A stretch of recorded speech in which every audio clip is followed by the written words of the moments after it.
Bueno, recordemos que Dios creó todas las cosas y nos las dio en abundancia para que las disfrutemos. Dios hizo eso. Dios creó todo para beneficio del hombre, pero Dios no creó el dinero. El dinero es un invento del hombre. Surge prácticamente como algo muy natural por la necesidad de intercambiar recursos. Unos producen ganados, otros recolectan flores, frutos, verduras, otros pescan, otros cazan. Así que se requería, cazaban, era la caza y la recolección, la economía básica primaria, y las personas comenzaron a intercambiar para compartir lo que tenían. Después comenzaron a cambiar las cosas por alguna cosa atractiva, de pronto una piedra, de pronto algo que era llamativo, y cambiaban esto, le fueron otorgando valor a lo que alguien tenía y que le parecía atractivo para otro. Y por allá, a través de los siglos, en un proceso muy largo, se estableció el concepto de lo que hoy es valioso y de lo que no es valioso. Los seres humanos determinamos que ciertas piedras sean muy valiosas por lo escasas, por el color, principalmente por lo escasas, ¿no? Por la dureza, por la resistencia que tienen. Pero no significa que sean las cosas más valiosas. Según la historia, unos 2600 años antes del Señor Jesucristo venir a la tierra, se comenzaron a intercambiar recursos como carnes, como verduras, por piedras, por metales preciosos. El oro no fue el primero, hubo otros como el hierro que fueron comercializados primero. El hierro, el bronce, la plata, y también el oro llegó luego a ser un elemento muy importante en la economía. Hoy el ser humano, por el deseo de sacar todos esos recursos, por el deseo de sacar del subsuelo y de enriquecerse, el ser humano está destruyendo lo más importante, que es la tierra, el agua, las especies, la vida. Aquello que sustenta la vida está siendo destruido por los recursos. Cuando el mundo no tenga agua, no podrá comer lingotes de oro ni de plata. Cuando el mundo no tenga plantas ni tenga tierra agricultable, entonces no podremos comer los grandes edificios. Y si no tuviésemos alimentos para comer, pues por muchas bodegas que tengamos de dinero, si no hay cómo cultivar, no habrá alimento y el ser humano va a fracasar, va a fenecer al paso que vamos. Así que en Colombia, y esto por ansias de la ganadería, es uno de los peores enemigos de la naturaleza, es la ganadería. Solamente en los primeros meses, de enero a junio, se reportaron 76.125 hectáreas de selva virgen deforestadas y quemadas el año pasado. Solamente en 5 meses, la bobadita de 76.000 hectáreas, un terreno más grande que toda la sabana de Bogotá, sí, todo lo que es la ciudad de Bogotá. Es algo simplemente desastroso, ¿no?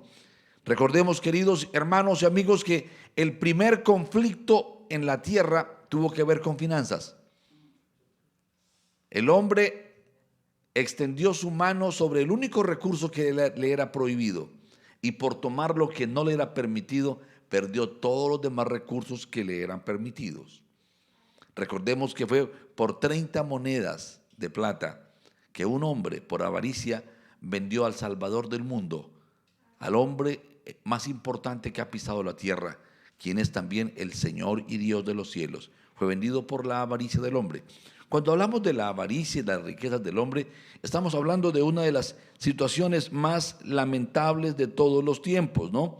Recordemos cómo la Gran Muralla China, una de las obras de seguridad nacional más importantes construidas por un imperio, fue vencida, no porque hubo armas para vencerla, sino porque la codicia de los vigilantes que lo cuidaban permitió que vendieran por dinero y muy poco dinero el poder pasar a través de las puertas y poder conquistar al imperio chino. Hoy entre los peores males que afectan la economía del hombre está la avaricia. Se dice que hay 26 personas que son dueños del 81% de la riqueza del mundo. 26 personas. En 2017, el 81% de las ganancias del mundo vinieron solamente a esas 26 personas. Así que el 1% de los ricos del mundo, el 1% de los ricos del mundo son los dueños del 81% de la riqueza del mundo completo. Es una cosa bastante lamentable. Esta avaricia, esta acumulación injusta de riquezas, por supuesto, aplaudida por los malos gobiernos que han defendido, han creado leyes para facilitar ese tipo de cosas, ha generado una desventaja de oportunidades. Y esto es lo que estamos hablando de causas de los peores males que afectan la economía de las personas en el mundo, ¿no? Uno es eso. Otro es el conformismo. Muchas personas se conforman con su estado y no trabajan, no se capacitan, no buscan superar su status quo financiero, sino que se quedan en el mismo lugar. La pereza, el paternalismo, la subvención familiar y estatal. Algunos, con la creación de los gobiernos vienen y ejercen su paternalismo, se apoderan de los recursos y ahora se comprometen a proveer recursos de educación para los miembros de su país, los ciudadanos, y la gente se acostumbra a que el Estado les dé todo gratis y no aprenden a trabajar. Es un problema gravísimo en el mundo entero. Otro es la mentalidad de pobreza. Satanás ha convencido a muchos, aún creyentes, a hacerlos pensar que humildad y pobreza son sinónimos. No, yo conozco ricos pobres muy altivos. Yo conozco pobres que realmente no son humildes para nada, arrogantes, pedantes. Y conozco ricos muy humildes. Claro, también conozco pobres humildes y ricos altivos. Eso no, la altivez no tiene que ver con el dinero. Entonces, otra causa de pobreza es la mala administración de los recursos, y durante este mes seguramente vamos a estudiar esto, y también la glotonería, la incredulidad y la deslealtad para con Dios y para con los padres como los causales más grandes de pobreza sobre la faz de la tierra desde la perspectiva bíblica. Quiero compartir algunas generalidades esta noche que nos van a ayudar a crecer en el tema financiero. En primer lugar, dice el Salmo 24, versículo 1, del Señor es la tierra y todo lo que en ella hay, el mundo y todos los que en él habitan. Debemos recordar que nosotros le pertenecemos a Dios, nos guste o no nos guste. Hasta el diablo le pertenece a Dios, porque todo lo que hay en el universo es de Él. Él es dueño del oro, de las esmeraldas, de todo cuanto existe. Dios es dueño de todo. Y Él en su misericordia lo creó para que lo administremos de una manera sabia. Dice, por favor, miremoslo en Génesis capítulo 2. Mire cómo Dios nos da todas las cosas. Génesis 2, capítulo 2 en adelante. Dice así. Y el séptimo día completó Dios la obra que había hecho y reposó el día de reposo, del día séptimo, de toda la obra que había hecho.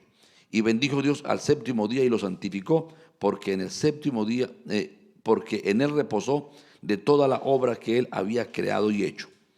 Estos son pues los orígenes de los cielos y de la tierra cuando fueron creados, el día que el Señor Dios hizo la tierra y los cielos, y aún no había ni arbusto del campo en la tierra, ni aún había brotado ninguna planta del campo, porque el Señor Dios no había enviado lluvia sobre la tierra, ni había hombre para labrar la tierra. Pero se levantaba de la tierra un vapor que regaba toda la superficie del cielo.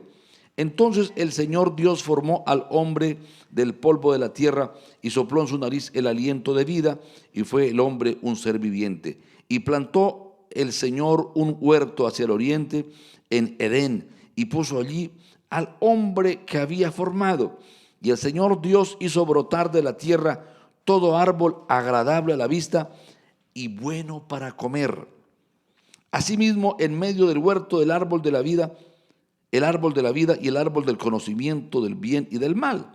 Y del Edén salía un río para regar el huerto, y de allí se dividía y se convertía en otros 4 ríos. El nombre del primero es Pisón, Este es el que rodea toda la tierra de Ávila, donde hay oro. Y el oro de aquella tierra es bueno. Allí hay bedelio y ónice. Y el nombre del segundo río es Gihón. Este es el que rodea la tierra de Cus. Y el nombre del tercer río es el Tigris. Este es el que corre al oriente de Asiria. Y el cuarto río es el Éufrates. Entonces el Señor Dios tomó al hombre y lo puso en el huerto de Edén para que lo cultivara y lo cuidara. De los textos más poéticos para mí, este texto. Me encanta cuando una pareja de responsables se preparan para el nacimiento de su hijo. Y entonces, cuando ya se enteran si es un niño o una niña, van y le pintan las paredes de rosado o de azul, según es el caso, ¿verdad? Y le compran su cochecito, su cama, le compran cojines, le compran juguetes, le comienzan a decorar el cuarto. Y uno dice, ¿de dónde brota tanta ternura? Dice, de Dios. Porque cuando Dios creó al primer hombre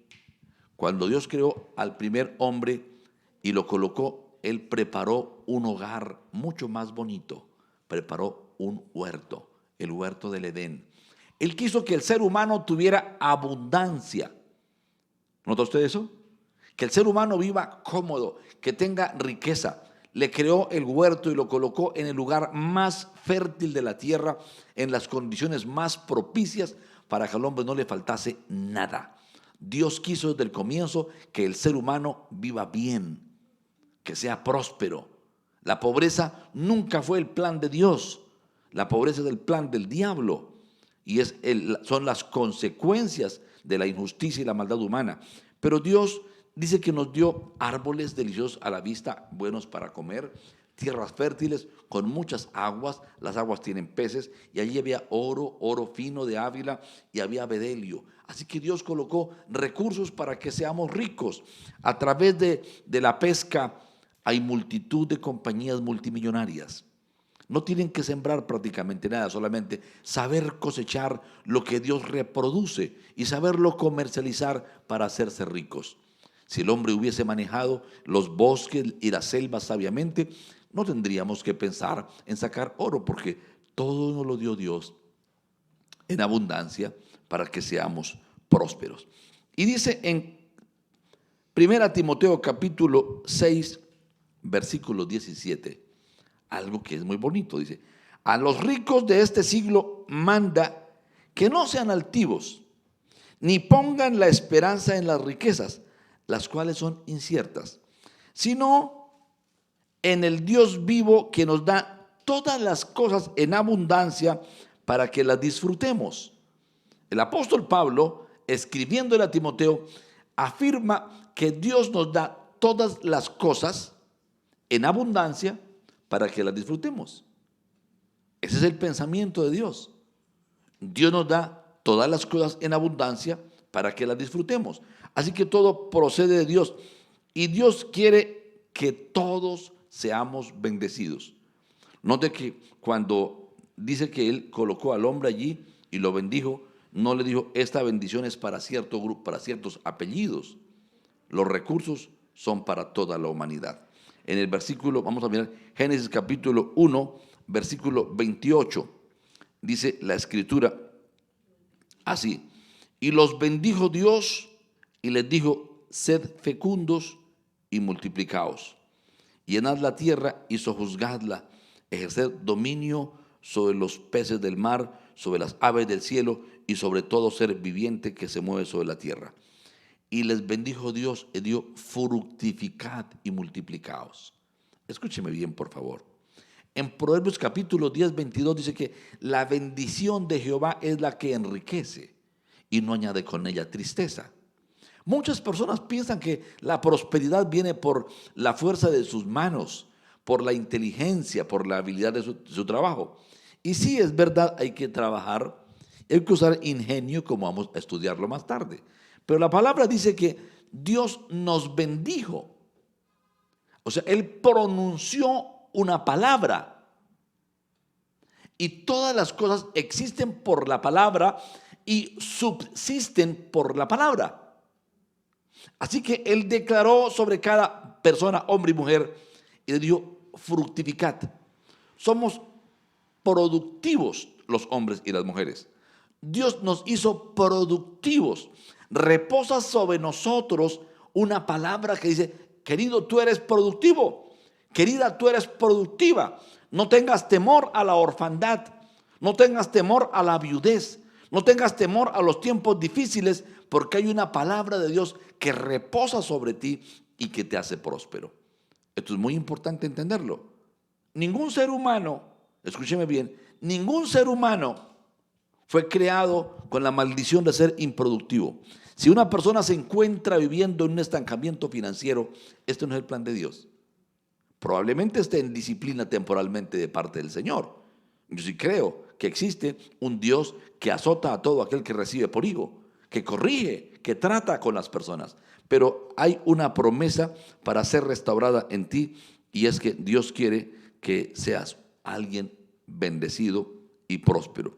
Dice en 3 de Juan capítulo 1 versículo 22: amado, yo deseo que tú seas prosperado en todas las cosas y que tengas salud, así como prospera tu alma. Esta palabra es para todo creyente, hombres y mujeres, de todo pueblo, tribu, lengua y nación. Yo deseo que tú seas prosperado en todas las cosas. Es importante que recibas este pensamiento, que recibas esta verdad en tu espíritu. Dice la Escritura que Dios quiere, Dios es quien nos da el poder para hacer las riquezas. En Deuteronomio capítulo 8, versículo 18 dice: si no, acuérdate de Jehová tu Dios, porque Él te da el poder para hacer las riquezas, a fin de confirmar su pacto que juró a tus padres, como en este día. ¿Cómo? ¿Dios habla de riquezas? Dios dice que Él nos da el poder para hacer las riquezas. Él nos da la capacidad, la ocasión, los recursos, los medios para producir riquezas. Yo pido a Dios que renueve nuestra mente y nos ayude. Y Dios ya nos dio la creación, nos dio su palabra, nos ungió y ahora nos da el poder para hacer las riquezas, pero no conforme con eso, nos dio a Jesús. Y en Jesús de Nazaret somos restaurados también en la parte financiera. Dice en 2 Corintios capítulo 8, versículo 9. Tenga la bondad de buscarlo. Voy a buscar varias versiones. Nuestra versión Reina Valera dice: porque ya conocéis la gracia de nuestro Señor Jesucristo, que por amor a vosotros se hizo pobre, siendo rico. Por amor a vosotros se hizo pobre, siendo rico, para que vosotros con su pobreza fueseis enriquecidos. Él se despojó de todo, incluyendo sus riquezas. Se hizo pobre. Él no tuvo propiedad para comprar ni siquiera la tumba. Él permitió que le quitaran aún su ropa. Fue despojado por los pícaros que le quitaron su ropa y se la jugaron a los dados delante de él.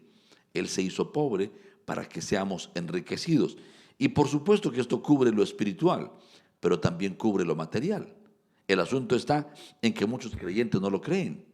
No sé si usted lo cree, pero la palabra dice que Él se hizo pobre para enriquecerte a ti y para enriquecerme a mí. Entonces Dios tiene un gran compromiso con nuestra riqueza. En la palabra de Dios para todos dice así: ustedes conocen el generoso amor de nuestro Señor Jesucristo, quien siendo rico se hizo pobre por ustedes, para que por medio de su pobreza ustedes se hicieran ricos. Y en la Nueva Versión Internacional dice la Escritura: ya conocen la gracia de nuestro Señor Jesucristo, que aunque era rico, por causa de ustedes se hizo pobre, para que mediante su pobreza ustedes llegaran a ser ricos. Quiero decirle, querido hermano, que el nombre de Dios, uno de sus nombres, es Jehová Jireh, Jehová el proveedor. Jehová el proveedor es su nombre. Él provee. Él nos creó, ya les mostré lo poético, como Él planeó un hogar para el ser humano, el hogar más perfecto, Un hogar que es un pequeño puntito del universo, rodeado del sol y de todas las constelaciones, para que tengamos una mínima idea de quién es nuestro Padre y nunca nos sintamos desamparados. Tengamos una comprensión que nuestro Padre es grande y generoso y es bueno. Si puedes decirle a alguien donde estás, dile: Dios es bueno. Dios es bueno y tiene planes generosos para ti. Por favor, vuelve y dilo: Dios es bueno y tiene planes generosos para ti. Él tiene planes generosos para mí. Inclusive hay un pasaje que es uno de mis preferidos en Romanos capítulo 8, versículos 21 y 22. Dice que pues diremos a esto: si Dios es por nosotros, ¿quién contra nosotros? Aquel que no escatimó ni a su propio Hijo, sino que lo entregó por nosotros, ¿cómo no nos dará juntamente con Él todas las cosas? Todas las cosas, estamos hablando de cosas. No solamente los recursos espirituales como el perdón, como la gracia, como la justificación, que son los más valiosos, pero también habla de todas las cosas. Dios tiene preocupación por tu universidad, por la universidad de tus hijos, por la plata del banco. Dios tiene interés en tu vida, en que tengas comodidad, en que no falte alimento en tu mesa. Pero el tema de las riquezas tiene muchas pautas y vamos a mirar esta noche al menos unas 3 pautas importantes para las riquezas. ¿Ustedes recuerdan lo que pasó en el huerto del Edén? ¿Qué pasó a causa del juicio que Dios le dio a Dios? ¿Qué le dijo a Adán? Por tu causa, la tierra será maldita y ganarás el pan con el sudor de tu frente. Dios estableció el trabajo. En Éxodo capítulo 20, versículo 9, dice: 6 días trabajarás y harás tu obra. 6 días. 6 días trabajarás. 6 días. 6 días. Mas el 7º día es tu reposo. Para Jehová tu Dios, no hagas en él obra alguna, ni tú, ni tu hijo, ni tu hija, ni tu siervo, ni tu criada, ni tu bestia, ni tu extranjero que está dentro de tus puertas. Dios establece una mayordomía. Dice que debemos invertir 6 días juiciosos trabajando, ocupándonos sosegadamente en nuestras actividades. Dios va a mandar la bendición, pero no sobre la flojera y la dejadez, sino sobre el trabajo diligente, el trabajo bien hecho. Hoy por hoy en la ciudad tenemos dificultades para educar a los hijos para el trabajo. Y algunas mamacitas son muy queridas, pero se ponen enojadas cuando el papá le dice al niño: venga, me ayuda a lavar el carro, venga, atienda su cama. Tenemos que enseñarle a nuestros hijos el hábito del trabajo: tender su cama, lavar su ropa, limpiar las paredes de su habitación, arreglar sus cajones, ir y buscar con quienes puedan trabajar en la tienda, aunque sea haciendo los mandados, aseando el lugar, pero que desarrollen el hábito del trabajo. Es muy importante que esto ocurra. ¿Por qué? Porque ese es el plan de Dios para nosotros. Debemos aprender a ser juiciosos y trabajadores. En Proverbios 14, versículo 4 dice: sin bueyes el granero está vacío. Sin quien trabaje, no hay alimento en la casa. Se debe trabajar. Mas por la fuerza del buey hay abundancia de pan. Hoy me encuentro con algunos ciudadanos engreídos que, si no pueden trabajar en su profesión, abandonan la responsabilidad por su hogar. Hace años conocí a un hombre, un economista. Venía de administrar una compañía petrolera, de administrar un presupuesto muy grande, y se quedó sin empleo. Y por los gajes de la vida duró meses hasta agotar sus ahorros. Había comprado una casa, así que no tenía dinero efectivo para alimentar a su familia. Y lo único que encontró fue unos pocos pesos para ir a comprar unas cargas de yuca, irse al mercado de su municipio, que era Bucaramanga. Y el hombre, muy elegante, porque ni ropa vieja tenía, solamente ropa elegante, ahora estaba con sus camisas subidas hasta acá, vendiendo la yuca para el hogar. Y entonces pasaron algunos de sus empleados, que eran muchísimos: doctor, ¿y usted aquí qué hace? Dijo: lo que Dios me mandó, trabajo para llevar el alimento a mi hogar. Algunos no viven esta lección tan sencilla. Dios bendice el trabajo, no la flojera. Algunos esperan hasta encontrar el empleo con un salario estratosférico. Hay tiempos en que no llega el salario estratosférico. ¿Por qué? Porque es necesario aprender a trabajar. Años atrás no existían ninguna forma de subvención de parte del Estado. Años atrás tampoco había subvención de parte de los padres. Si usted estudia cómo fue las generaciones pasadas, los jóvenes soñadores se iban a alguna localidad a trabajar y pagar sus estudios. Algunos no quieren ni estudiar si su papá no les paga la universidad, si su papá no les paga todo, ¿sí? Esta mentalidad es una pena porque está generando generaciones flojas, generaciones que van a traer ruina sobre sus vidas. Que Dios tenga misericordia y nos ilumine. Vamos a hablar de finanzas este mes y estamos hablando de poner las cosas en su lugar. Y una cosa, toca aprender a trabajar. Decía mi padre, el trabajo no es deshonra y es del hombre su deber. No lo humilla, lo enaltece y lo suele enriquecer. Yo sé que ese estribillo no es de mi padre. En algún lugar mi padre lo leyó, lo escuchó y lo aprendió y lo repitió como un lorito para nosotros y lo tomamos como una doctrina. El trabajo, un valor muy importante el trabajo. Dios quiere bendecirnos a través del trabajo. Por favor, esforcémonos en trabajar. En segundo lugar, la diligencia, el juicio, el ser juiciosos, el ponerle ganas a las cosas, el ser dedicado, la diligencia. Es lo opuesto a la indolencia o a la insensibilidad. Dice la Escritura en Proverbios capítulo 12, versículo 27, y yo le recomiendo que lo escriba en un cuadernito, lo marque o en algún lugar donde usted lo pueda recordar. Dice, el indolente ni aún asará lo que ha cazado, pero haber precioso del hombre es la diligencia. Un dicho popular que reemplaza a este, muy frecuentemente usado, es: lo que nada nos cuesta, volvámoslo fiesta. Entonces, si el muchacho no sabe cuánto es el costo del dinero, simplemente él puede rayar los muebles, puede romper la televisión, puede romper la vajilla, puede destruir sus tenis jugando con piedras, puede golpear su bicicleta, simplemente daña todo, se vuelve una persona que no cuida las cosas, no es diligente, no valora la pensión que se paga por su colegio, no valora los transportes que se pagan por su colegio, no valora los uniformes, los útiles que se le compran, simplemente crece como alguien que tiene el derecho de exigir, y que el padre tiene la obligación de comprarle solamente ropa de marca, útiles de marca, computador de marca, darle todos los lujos y lo cría como criando un parásito exigente. Así están criando muchos padres a los hijos. Celular de alta gama desde los 8 años.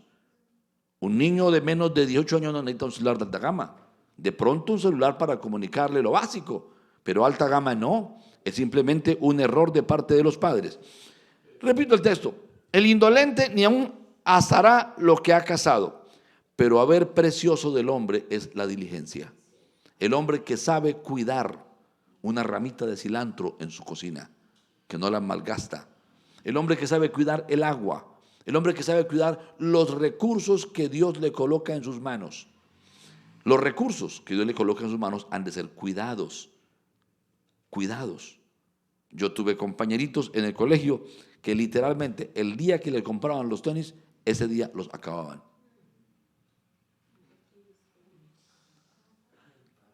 El manejo de las cosas era patético, patético. Proverbios capítulo 10, versículo 4 dice: la mano negligente empobrece, mas la mano de los diligentes enriquece. La mano de los diligentes. Yo he estado en hogares donde me fascina encontrar un fogón de hace 40 años.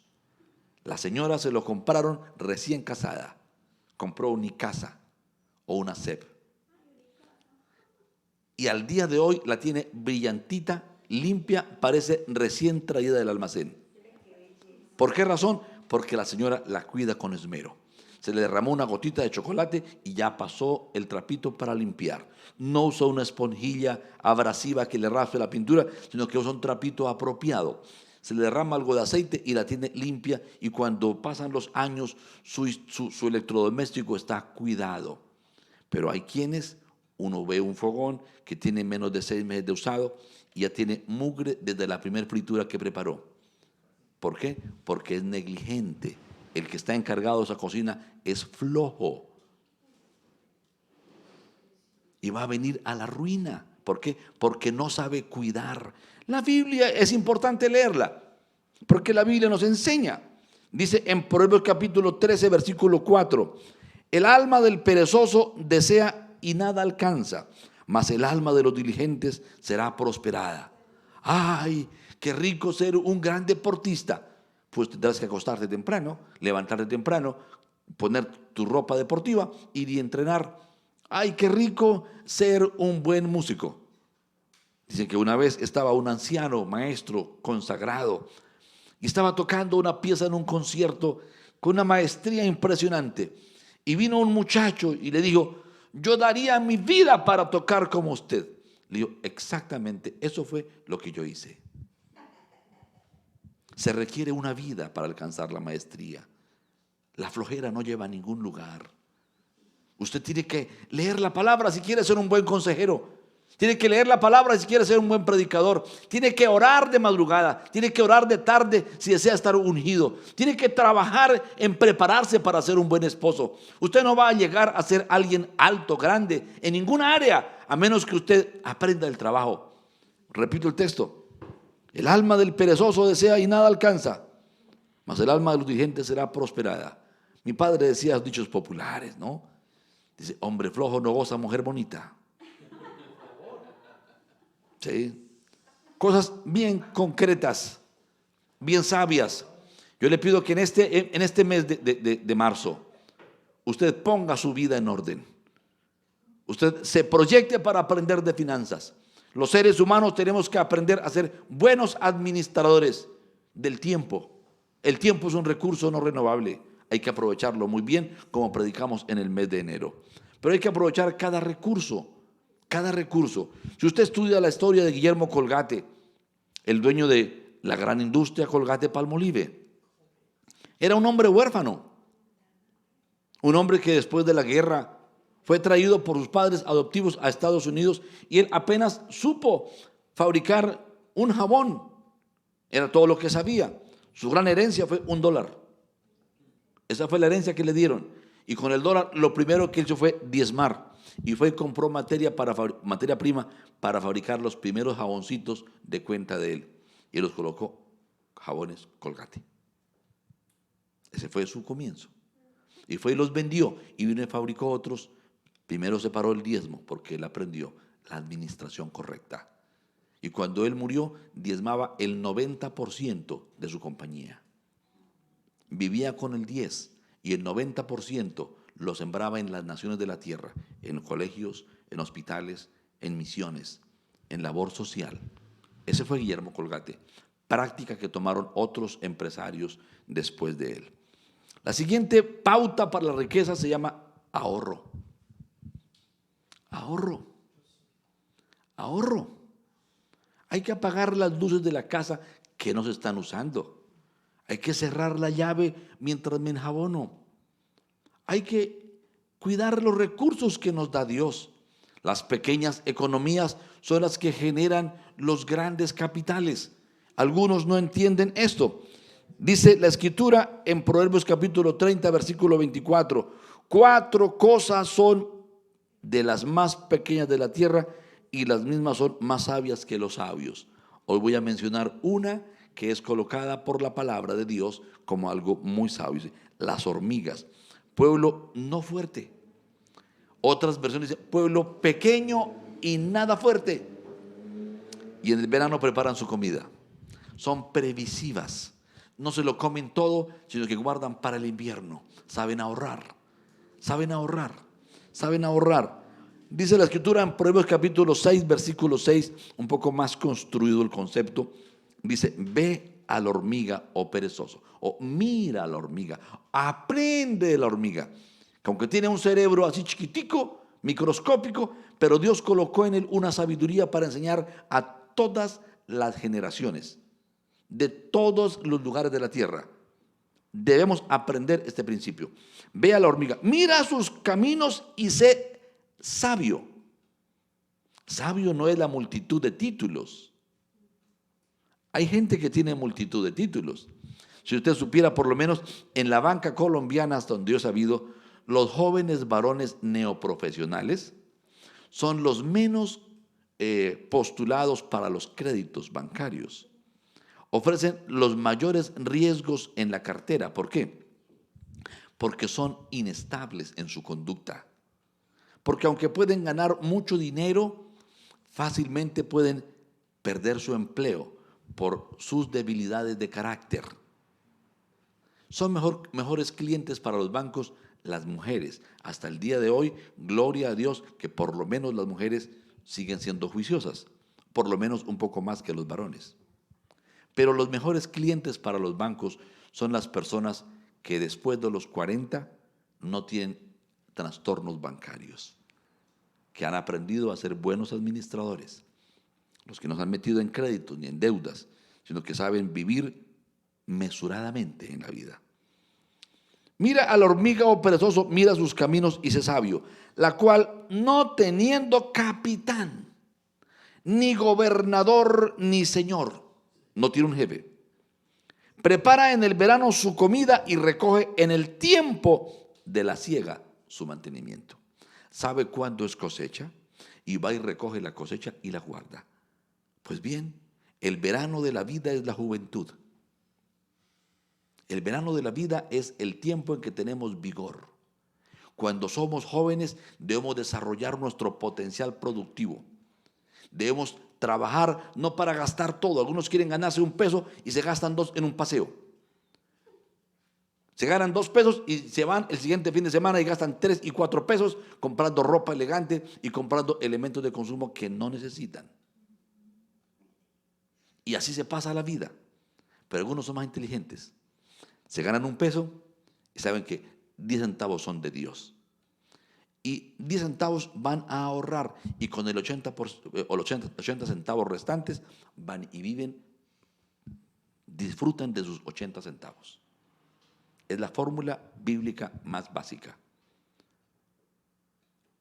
Entrega tu 10, ahórrate 10 y disfruta lo demás. Cuando llegue el tiempo del invierno, cuando llegue la vejez, la enfermedad, los tiempos improductivos, tendrás ahorrado dinero, tendrás recursos. Ahora tenemos unas cajas de ahorro donde el gobierno obliga a la gente indisciplinada a que ahorre, pero los empresarios independientes, y antiguamente todos los seres humanos eran empresarios independientes, la gran mayoría, eran muy pocos los obreros, todo mundo tenía que hacer empresa antiguamente, cada uno era responsable por su economía. A nadie lo obligaban a guardar cesantías ni cosas parecidas para su vejez. Cada uno tiene que responder por su propia vida. Hoy día hemos caído en algunos males un poquito innecesarios. El ahorro. Aprende a ahorrar. Aprende a ahorrar. Aprende a ahorrar. Aprende a ahorrar. Que Dios te haga sabio en cuanto al ahorro. No confundas ahorro con tacañería, porque algunos no comen. Algunos no llevan a sus hijos ni a tomar un helado y siempre se quejan de que no tienen. Lo que pasa es que no tienen en su corazón la mentalidad de disfrutar lo que tienen. Hay que ser sabios y equilibrados. Equilibrados. Equilibrados. Toda virtud llevada al extremo se convierte en defecto. La cuarta virtud que vamos a mirar es el ingenio o el conocimiento. Dice la Escritura en Proverbios capítulo 24, versículo 4, y con ciencia se llenarán las cámaras o las habitaciones, las bodegas, como lo quiera llamar, de todo bien preciado y agradable. Nuestra casa se llenará con ciencia. La palabra ciencia es la palabra conocimiento. Con conocimiento se llenan sus cuartos de toda clase de riquezas y cosas valiosas, dice la versión internacional. Y la Nueva Biblia de las Américas dice, con conocimiento se llenan las cámaras de todo bien preciado y deseable. Es muy importante saber eso. Hagamos un pequeño resumen, ¿de acuerdo? Para comenzar este mes, donde pretendemos hablar sobre finanzas. Todo el mes hemos invitado a dos importantes conferencistas de otro país, cada uno diferente, para que nos compartan la palabra este mes. El resto de conferencias van a estar a cargo de los mismos líderes y ancianos de esta casa. Y vamos a hablar sobre este tema. Primero, dijimos que el corazón de Dios es por la abundancia de recursos, por suplir y proveer para todo lo que el ser humano necesita. Número uno. Número dos, dijimos que Dios creó un mundo para que con amor lo compartamos los hombres. Un mundo lleno de riquezas, no para unos pocos, sino para todos. Así que dentro del plan de Dios, el primer problema enorme es la avaricia, la injusticia de aquellos que han amontonado recursos y han creado leyes para facilitar ese amontonamiento de recursos y buscan egoístamente tener y tener y tener y tener y no piensan en colaborar con otros. Entonces dijimos que esto es muy peligroso, ¿no? Un datico que no mencioné ahora.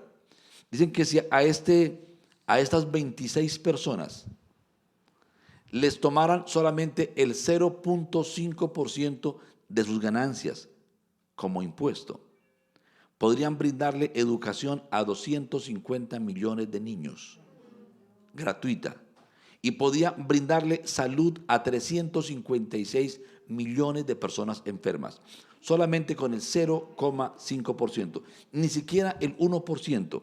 Si los gobiernos de la tierra le cobraran ese pequeño impuesto, con cobrar un 2, con un 3%, habría mucho alimento para mucha gente. Es una injusticia terrible, pero no dependemos de eso, ¿verdad? No dependemos de eso. Dios, dijimos esto, que Dios dio una palabra de bendición sobre ti y sobre mí. Que hay un poder en nosotros, que es la bendición de Dios la que enriquece. Así que Dios tiene el poder y lo colocó en nosotros para que prosperemos y enriquezcamos, aunque esas 26 personas nunca compartan su dinero. Será condenación para ellos por su egoísmo, será sentencia eterna para ellos por su egoísmo, por su falta de amor por los demás. Pero los demás seres humanos también podemos llegar a ser prósperos si somos sabios y le creemos a Dios, renunciamos a la incredulidad, ¿verdad? Renunciamos a la apatía y nos levantamos como gente juiciosa. Número uno, a trabajar. Número dos, a ser diligentes. Número tres, ¿qué más? Ayúdenme, por favor. A saber ahorrar. Y número cuatro, a ser ingeniosos. Tenemos que estudiar. Tenemos que estudiar. No podemos despreciar la ciencia. No podemos despreciar la tecnología. No podemos despreciar la técnica. Tenemos que aprender. Dios ha dado conocimiento al hombre. El hombre lo ha ido guardando y tenemos que acudir a él para utilizarlo. Porque también esa es una fuente de riquezas para nuestro Dios.